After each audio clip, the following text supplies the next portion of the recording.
Shuchiputram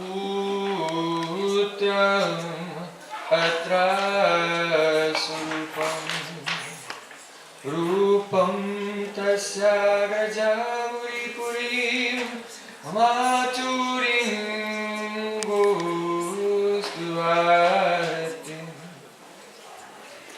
Radha Kundam Girivaram Ahoradika Madhavasam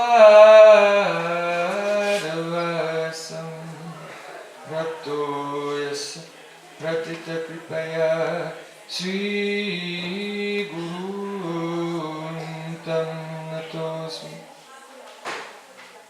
Gurave Gaurachandaya Radhikaya Itadaya Krishnaya Krishna Bhaktaya Tad Bhaktaya Namo Anandalila Maya Vigrahaya Hema Bhaddibhyatschave Sundaraya Tasmai Mahaprema Rasa Pradaya Chaitanya Chandraya Namo Namaste Chaitanya Chandraya Namo Namaste Chaitanya Chandraya Namo Namaste.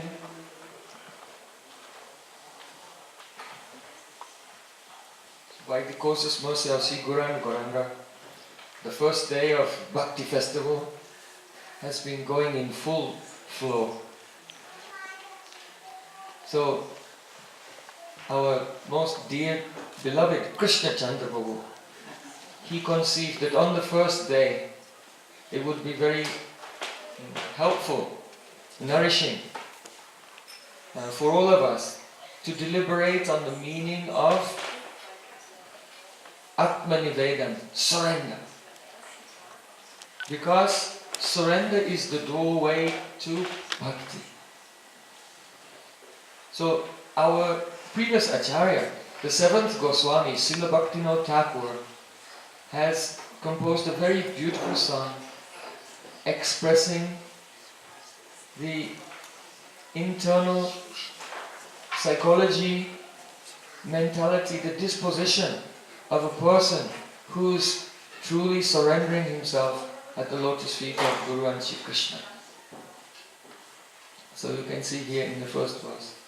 He's saying, Atma Nivedana, Tua Pade Kori, Hoinu Paramasuki. So afterwards we'll all be, actually Chaitanya Das Prabhu will be singing this and we'll all sing along. But Krishna Chandra, he wanted us to meditate on the verses first so that when we sing, we can really sing from the heart. So Atma Nivedana Tua Padokari means, Oh my Lord, since I surrendered myself fully and unconditionally at your lotus feet, I have become completely happy. Dukkha dure gyalo, chintana rohilo, chaudikayananda deke. All of my anxieties have gone very far away. Not one worry remains in my mind. And in every direction, all four directions I look, I see nothing but Ananda, joy. So one may think, what kind of strange delusion is this? Because generally we look over here, someone's having an argument over there, and look over there, someone's getting divorced over there. Look over there, someone... There's always some problem going on here and there. So what is Srila Bhaktivinoda Thakur speaking about? He's speaking about a complete transformation of consciousness. Our Prabhupada Bhaktisiddhanta Thakur, he said that this world is not in need of any reformer. Everything is as it should be. And there is not one single person in the world who is not under the guidance of a competent guide. That is, Paramatma is in the heart of everyone. Not only that, because sometimes, people become overwhelmed by existential issues, they become afraid of whatever, nuclear war or whatever big geopolitical situation might be going on. and so on. But Srila Bhaktisiddhanta Thakur said that no one can deflect the course of history by even the breadth of a hair from that path which has already been chalked out for it by the Supreme Personality of Godhead. And those who chant the holy name without offense, they realize this. And they just want to realize it more and more. So, when a person surrenders themselves to Krishna, they're no longer trying to fix everything. They're no longer seeing faults in everything.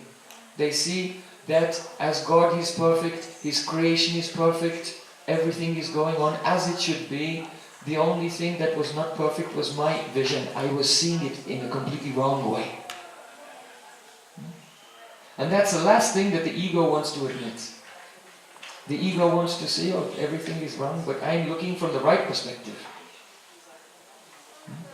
But Jesus Christ, He said, don't point out the splinter in your brother's eye when you have a log of wood in your own.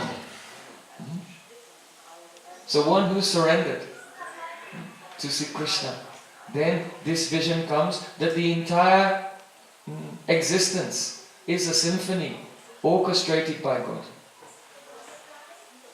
Om Purnam Madaha Purnam. He is perfect, and what emanates from Him is also perfect. This is what Atma Nivedana entails. Can you do it? And be free from all anxiety. Ashoka Abhay Amrit Adara Tomara Charna Jai. He said, oh my Lord, your two lotus feet are such a place wherein Ashok, there is no lamentation. Nothing to complain about. There's a saying in India, Ninda rasa sada pibet. Always drink the nectarian juice of criticism and complaining. So that's the motto of the material world. People get together and have a cup of whatever they have a cup of. And then they moan to each other about what's going on. So Srila Bhaktivinoda Thakur is saying, no. When I surrender to your lotus feet, there's no lamentation, there's no fear, there's only nectar. Tohete ekon vishrama labhya. All the stress I was feeling before has gone, and I feel very vishram.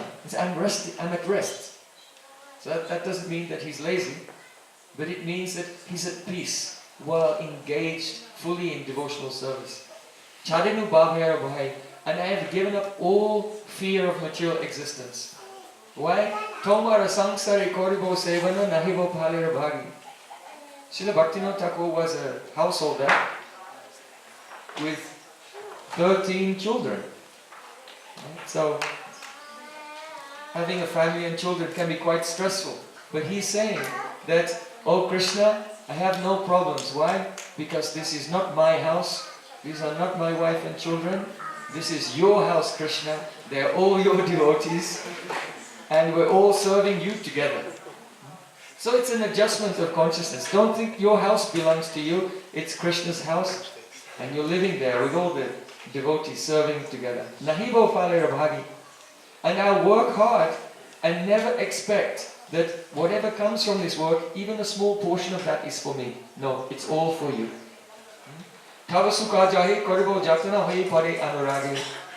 I'll endeavor to please you, Krishna. And in my heart, I always feel the deep anurag, eagerness to please you and relish the sweetness of your lotus feet. Tomara seva dukhoyo jato setu paramasuka. And whatever problems I have to face in my life, I accept them as the greatest happiness. Just like Queen Kunti Devi, she prayed to Krishna, oh Krishna, I'm not asking you to take calamities away from my life. I had so many calamities. But I'm asking you, send more. Send more. Because at that time, when I'm in this danger, then I intensely think of you. And if there's no calamity, no danger, then my mind may go into the enjoying spirit. So, my Gurudeva used to say, we don't run away from problems, but we open both our arms and welcome them. Come to me. So, whatever suffering I have while I'm serving you, that's my greatest happiness. Because in the course of serving you, whatever happiness or distress is there, they're both equally valuable. They both contribute to removing the destruction of avidya, ignorance.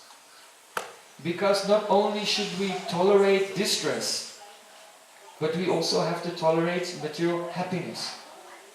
Just as a person can be carried away by suffering and really lament and get lost in that. So similarly, the good fortune may come, wealth, enjoyment may come, and one should not get carried away by that either. That must also be tolerated. So then, he's saying, Purva itihasa bulinu sakala sukha parimani. Sinking in the happiness of serving you, Krishna. Purva itihas means my previous history. Bulinu sakala, I've forgotten everything. I can't remember what I did before. I can't remember whatever, the World Cup, the last World Cup. I can't remember what my childhood, education, all of these things. All the sanskars and material experiences that I went through.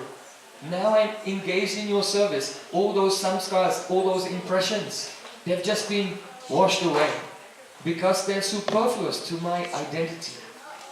Only one thing I remember. Amito tomar, tumito amar, kikaja aparadhani. I just remember that, oh Krishna, I am yours and you are mine. What else is there? What other treasure is there? So in the end he's saying, Bhaktivinoda ananda dubya tomar sevayatari, sabachastakori tav ichamana takya tomar ghari. Which means, this Srila Bhaktivinoda Thakur is just sinking in a state of bliss as I am serving you, and all of my endeavors are dovetailed with your desires as I reside in your house. So this is a very beautiful song. Just to open up the subject a little more, I'm remembering that Srila Jiva Goswami has very minutely examined the subject of Atma Nivedana.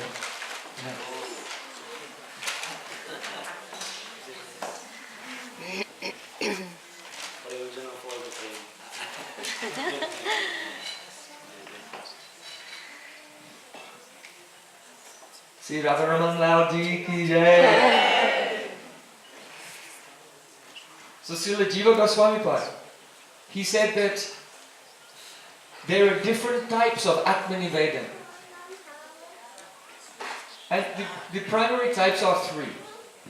First, Deyarpanam Atma Nivedanam. Then, Atmarpanam Atma Nivedanam. And then, Sarvatmakam Atma Nivedanam. So the first one, Deyarpanam Atma Nivedanam means to offer one's body and physical activities to Krishna, and the example is given of a person who sells a cow. Let's say you own a cow and you take it to the marketplace and you sell it to the new owner. So now you've sold this cow to the new owner, you never think about the maintenance of that cow anymore. You don't have to feed it, you don't have to shelter it, you don't have to take care of its health, anything. And also, now whatever that cow does, whatever that cow gives, its milk and everything, it's not yours anymore, it belongs to the new owner. So, the Deyarpanam Atma Nivedanam means that your body is like that sold animal, that sold cow. In other words, now you've sold your body to Krishna, you no longer have to worry about its maintenance, who will feed it and shelter it anymore. That's Krishna's business. But in addition to that, whatever the body is doing, some fruit will come, but that's not yours anymore. Also, remember that part. Don't try to make a deal. So, that's the first type of Atma Nivedana, that is Deya Arpanam Atma Nivedana. Then the second one, Atmarpanam Atma Nivedana, means that you don't change anything in your life. Your life goes on as it is without any change. But you remain in a state of a kshetrajna, being the witness. That means I am Atma, I am the soul, and this body is moving, these senses are moving, this mind is moving, and I am simply the witness of all of those things. I'm not involved in that. And I myself, the witness, the kshetrajna, the seer of the activities of the body and mind. Though my body and mind are doing the same as before, but myself, the I, the witness, that I'm giving fully to God. So that is the Atmarpana, Atma Nivedana. But our acharyas have said, don't make a choice. Some of you may be thinking, well, I can do that one. Well, maybe I'll do the first one. So our acharyas say, no, you have to do Sarvatmakam Atma Nivedana. Offer the body like selling the cow. And also be situated in the state of Shakshitva, witnesshood. And give the self. And when those two are combined together, then it's called Sarvatmakam Atma Nivedanam, the complete self-surrender, as was demonstrated in the life of Ambarish Maharaj. Savai Mana Krishna Padara Vindayo, Vachansi Vaikunta Gunanavanane, Karo Hari Mandira Majanadishu, Sutim Chakrat the Satkatodari. His mind was absorbed in remembering Sri Krishna, his lotus feet. His words were describing Krishna, his hands were cleaning the temple, his ears were hearing about Krishna, his eyes were seeing the deity of Krishna, his tongue was tasting the tulsi offered to Krishna, his nose was smelling the flowers offered to Krishna, his head was bowing down to Krishna, all of his desires were dovetailed with the desires of the devotees of Krishna. So he was complete, he had the Sarvatmaka Atma Nivedana, complete surrender. Now, this complete surrender is also of two types. The first type is called Bhava Vina Atma Nivedana. That means you surrender. Oh my Lord, I am yours. But without a specific mood. But superior to that is Bhava Vaishistya Atma Nivedana. Surrendering to Krishna with a particular mood.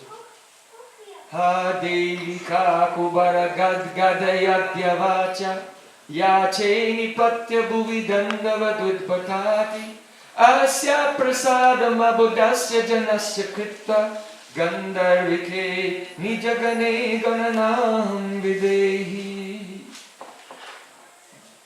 Ha Devi, alas, alas, O Gandharvika. That means Radharani, who is like has qualities like a Gandharva, but superior. That means she's expert in singing, dancing and playing musical instruments. That very Radhika, alas, alas, I am falling on the ground in great pain. And rolling on the earth, I am begging you again and again. I am so foolish, I am so stupid, I am so completely ignorant. But I am begging you. You have a register of all the names of your maidservants. Rupa Manjari, Rati Manjari, Labanga Manjari, Guna Manjari. Please, just write my name as the last name on your list of maidservants. So that is the Bhava Vaishishta Atma Nivedana, a surrender, but with a specific sambandha, relationship with Radha Krishna. Gaur Premanand.